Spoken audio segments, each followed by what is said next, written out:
Carol? That's a little more than halfway up, sir. About 60 degrees. Right. 60 degrees? What's the speed of the wind? 4 into 60 is 15 miles an hour. Okay. Remember that. 1/4 of the angle between the arm and the body. There's another rule of thumb. Or really, it's the same rule applied in a different way. You take the whole angle between your body and your arm when it's straight out and divide it into 5 equal parts.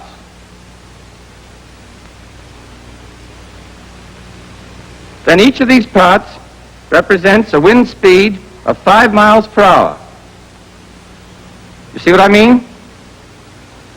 You toss your dust or your blade of grass or whatever it is, just as you did before, and point to the spot where it falls. Then you work it out this way. 5 miles per hour, 10 miles per hour, 15 miles per hour. Questions? Of course, you won't always have to work the wind out for yourself. This man's army believes in cooperation. If somebody knows the wind speed already, ask him. On the range, ask the man ahead of you. In battle, ask the next man down the line. And if anybody asks you, tell him. Only don't tell him unless you know what you're talking about. Well, now you know how to designate wind direction and how to figure wind speed. You're able to get the information you need to set your sights for the effect of the wind. How are you going to turn this information into clicks of your windage knob? One way is to refer to windage diagrams in your scorebook. These charts work out the corrections for you and will be explained in detail by your platoon leaders. But you don't take your scorebooks into battle. In a scrap, you estimate your wind, do the figuring in your head, and set your sights, but quick. So learn how to do it now, while you've still got time to think about it, and get your questions answered.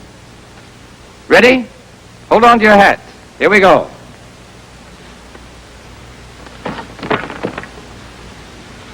Here's the one-click windage rule.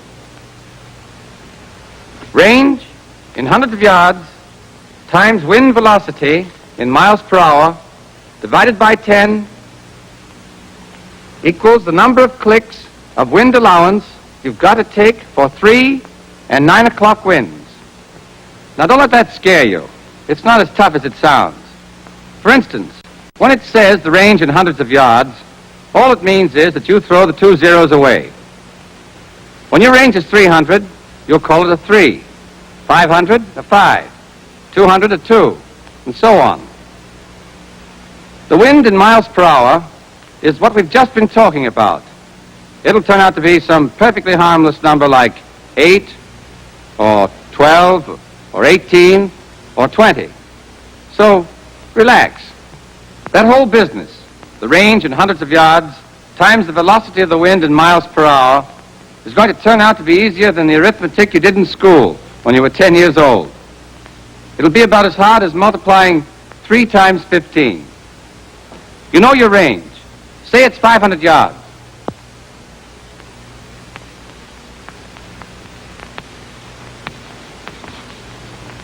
Well, that's 5.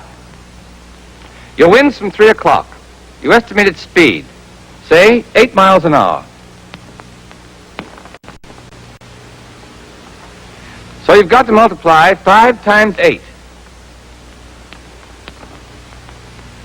It's as tough as that.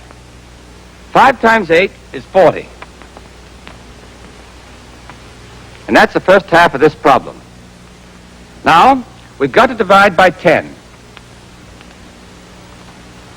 If you've ever been exposed to simple decimals, you know how hard that is. You point off one place from the right.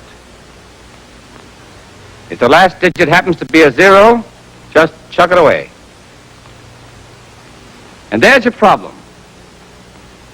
You multiplied 5 for 500 yards times 8 for 8 miles per hour. And you got 40. Now, we have to divide by 10. In other words, we have to knock off that last zero. And the answer was 4. So 4 is the number of clicks of wind allowance you must take. Now, we've been talking about 3 and 9 o'clock winds. Think of your clock again. 3 and 9 o'clock winds hit the bullet directly from the side. What about 2, 4, 8, and 10 o'clock winds? That is, the winds within 1 hour on each side of 3 and 9 o'clock. These winds are not directly from one side or the other, but they're so close you don't bother about the differences.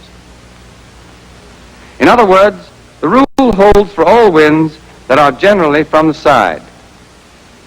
You make no allowance at all for 6 and 12 o'clock winds.